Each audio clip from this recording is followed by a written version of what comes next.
દેશમાં આઈસીયુ બેડની ભારે અછત છે. Centre for disease dynamics economics and policy અનુસાર દેશમાં 95,000 આઈસીયુ બેડ અને 48,000 વેન્ટિલેટર છે. તો આ સામાન્ય પરિસ્થિતિમાં જરૂર કરતાં 2.8 ગણું ઓછું છે.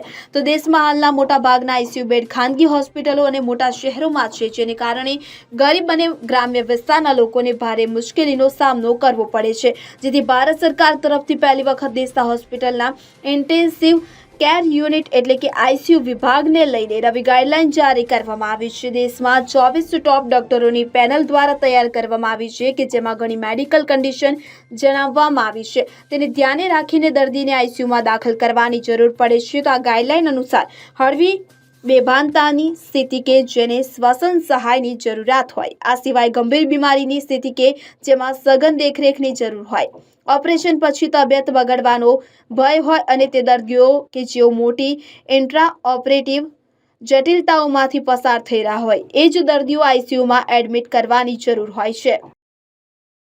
Bureau report CN24 news. હવે જુઓ દેશ દુનિયાની તમામ ખબરો તમારી આંગળીના ટેરવે. ઉઠાવો મોબાઈલ અને Google Play Store પરથી ડાઉનલોડ કરો અમારી CN24 ન્યૂઝ મોબાઈલ એપ.